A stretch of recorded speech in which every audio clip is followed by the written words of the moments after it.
La electrificación consiste en la adaptación de la instalación eléctrica de la vivienda a las necesidades solicitadas por el usuario. Así, por ejemplo, si una vivienda requiere un sistema de aire acondicionado o calefacción eléctrica, la instalación eléctrica de dicha vivienda es diferente, al menos en una parte, a otra que no lo necesita. La electrificación se ejecuta separando la instalación eléctrica en circuitos o líneas individuales destinadas a receptores con funcionalidad similar. El tipo de electrificación es el número de circuitos de los que debe disponer la instalación eléctrica de una vivienda. El REPT establece dos tipos de electrificación, básica y elevada. Electrificación básica. Es la que cubre las necesidades básicas de utilización y permite utilizar los aparatos eléctricos de uso común en una vivienda. Electrificación elevada.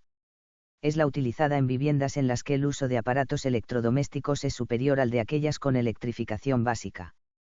También corresponde a la electrificación de viviendas que utilizan sistemas de aire acondicionado o calefacción eléctrica.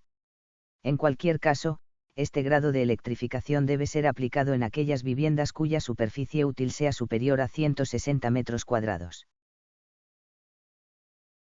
Durante las unidades anteriores hemos hablado mucho del Reglamento Electrotécnico de Baja Tensión, REBT.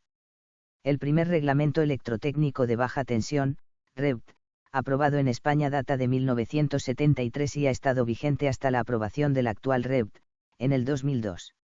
Es por esta razón que las instalaciones eléctricas de viviendas construidas antes del 2002, tienen una estructura distinta a las que vamos a ver en este tema. En el nivel de electrificación básico, la vivienda debe disponer de 5 circuitos. Circuito C.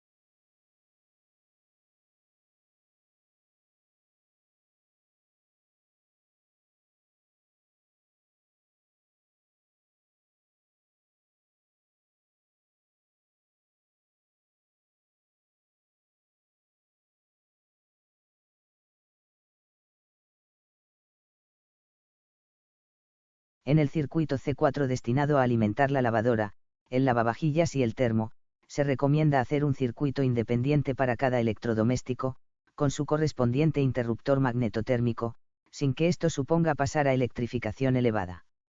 El desdoble del circuito C4, obliga a poner un interruptor diferencial más, ya que es obligatorio el poner un interruptor diferencial cada 5 interruptores magnetotérmicos.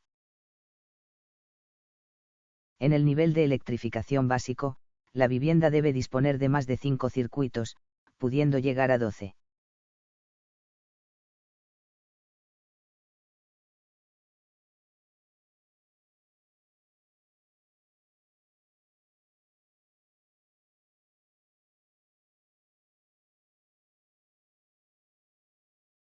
La electrificación elevada puede incorporar, si así lo requiere la instalación, un circuito adicional, C13, para la infraestructura de recarga de vehículos eléctricos.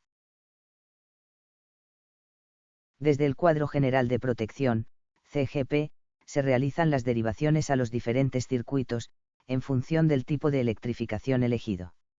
Este cuadro estará ubicado lo más cerca posible de la entrada de la vivienda y en él estarán alojados los diferentes dispositivos generales de mando y protección. El REPT establece como mínimo los siguientes interruptores automáticos de protección para una vivienda.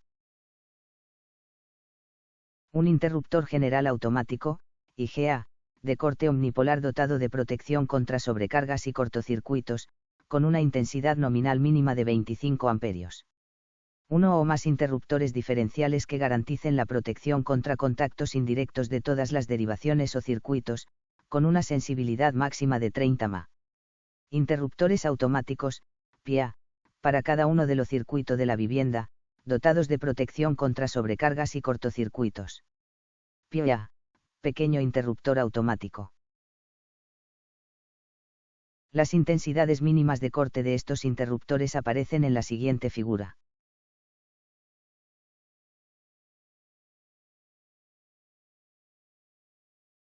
Para cada 5 magnetotérmico hay que instalar un diferencial.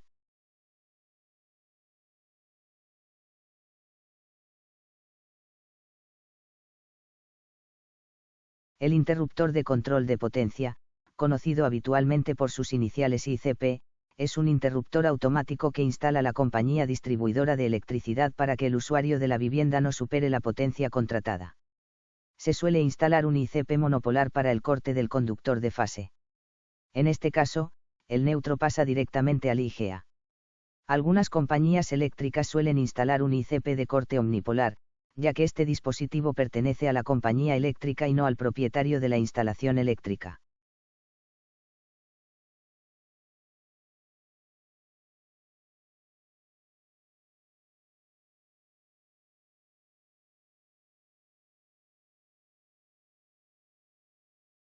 La caja del ICP debe disponer de un compartimento individual, debe ser precintable y se colocará inmediatamente antes que la caja que aloja los demás dispositivos de mando y protección.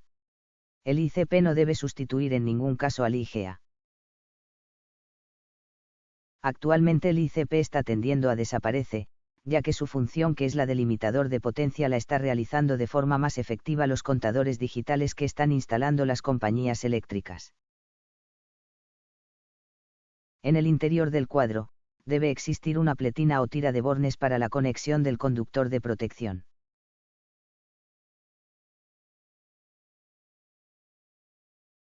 Como ya estudiaste en la unidad dedicada a las protecciones eléctricas, el uso de dispositivos de protección contra sobretensiones no es obligatorio en viviendas, pero es recomendable en los siguientes casos.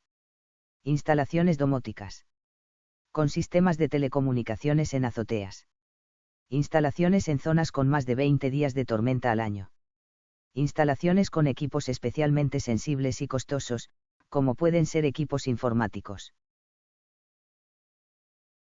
Los dispositivos de protección contra sobretensiones se deben instalar en el cuadro de protección general, aguas arriba del diferencial, entre el IGA y el diferencial, de forma que si éste se avería o destruye, se pueda mantener el servicio. Esta conexión es la misma tanto para viviendas de electrificación básica como elevada, no siendo necesario instalar más que un protector para todos los circuitos.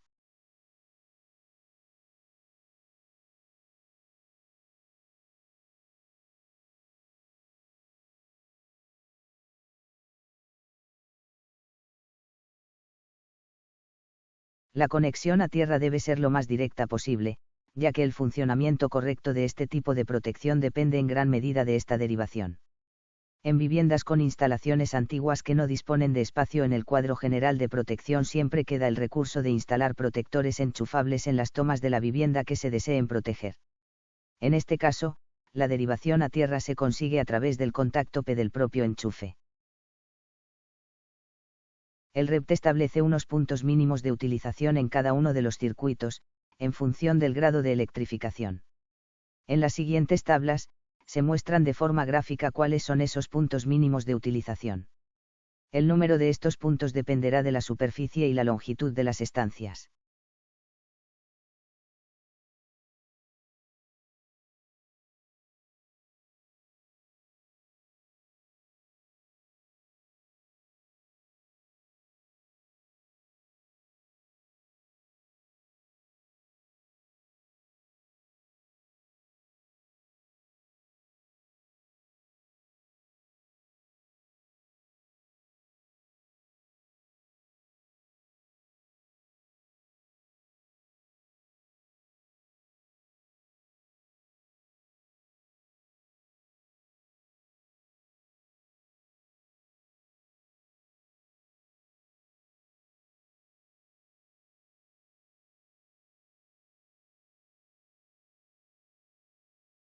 Es evidente que los puntos de luz representados en las tablas anteriores pueden ser gestionados con circuitos conmutados y conmutados de cruce, según las necesidades propias de la instalación.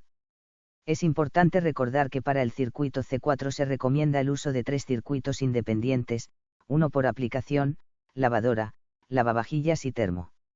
Así, cada uno de ellos debe disponer de un interruptor magnetotérmico individual en el cuadro general de protección, sin que esto suponga el paso a electrificación elevada.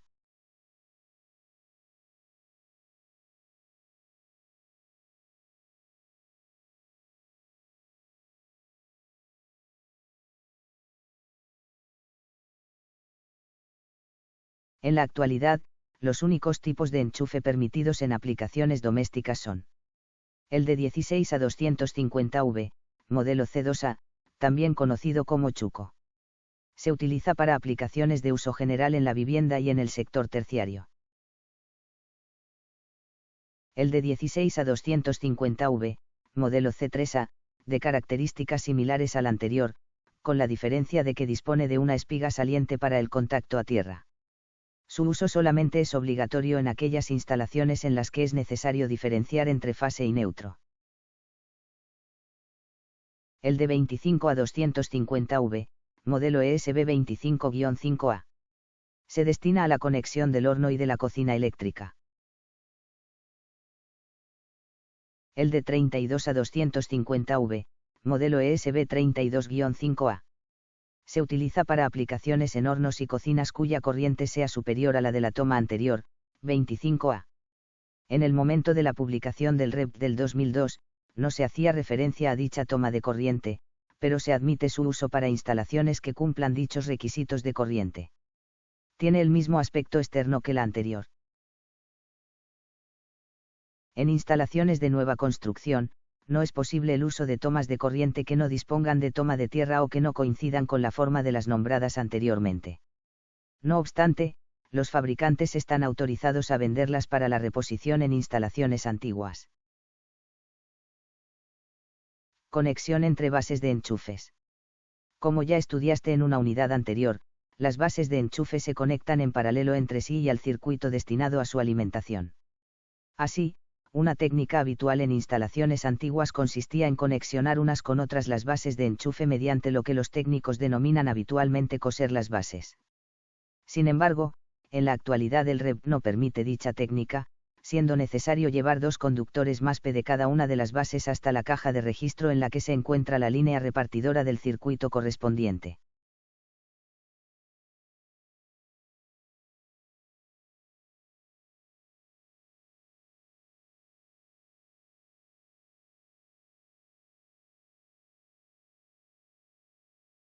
Como excepción a esta norma, se permite coser las bases siempre que éstas se encuentren juntas. Este es el caso de las tomas de corriente destinadas para receptor de TV y asociadas a la infraestructura común de las telecomunicaciones, ICT, del abonado. En este caso, se computa como un solo punto de utilización y está permitido hasta un máximo de 4 tomas.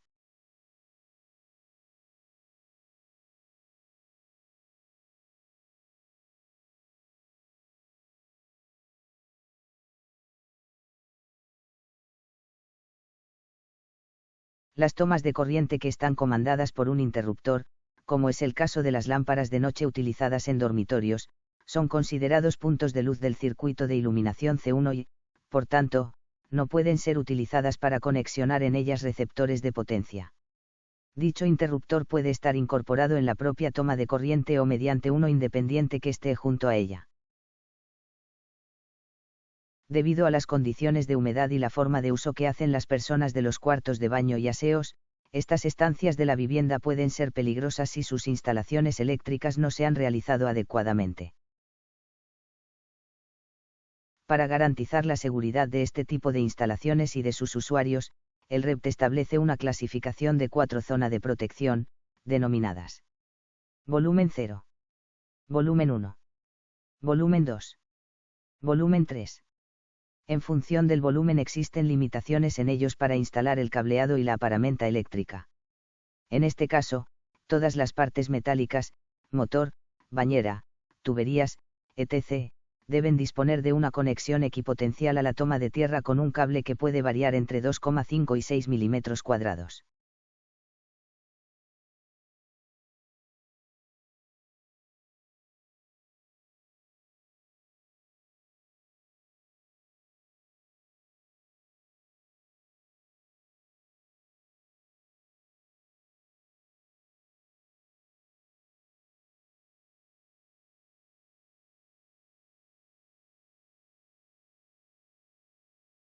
Volumen 0.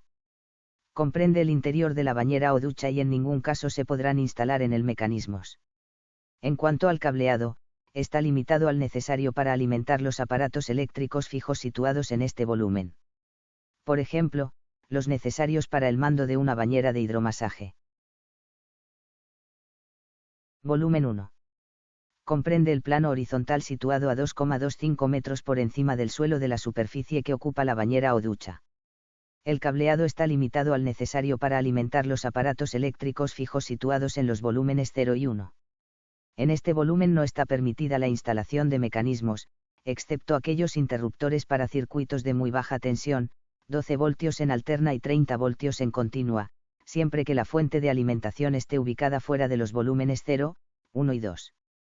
En este volumen se pueden instalar bombas de ducha y el equipo eléctrico para bañeras de hidromasaje, siempre que cumplan con la normativa y que el circuito que lo alimente disponga en el cuadro general de protección de un interruptor diferencial adicional no superior a 30 mA de sensibilidad.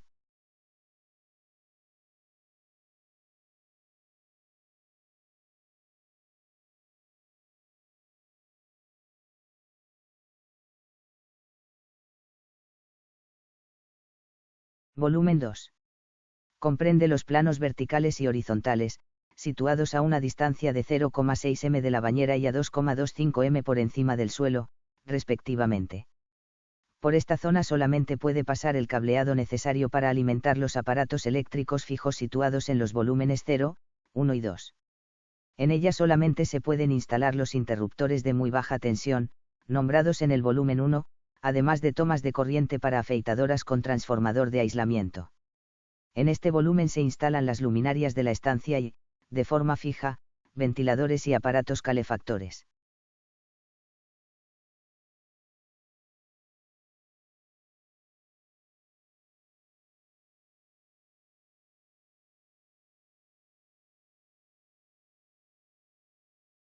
Volumen 3. Comprende los planos verticales y horizontales, situados a una distancia de 2,4 metros del volumen 2 y a 3 m por encima del suelo, respectivamente. Por esta zona solamente puede pasar el cableado necesario para alimentar los aparatos eléctricos fijos situados en los volúmenes 0, 1, 2 y 3. En ella se pueden instalar bases solo si están protegidas, bien por un transformador de aislamiento, bien por un circuito de muy baja tensión, bien por un interruptor diferencial de valor no superior a los 30 mA.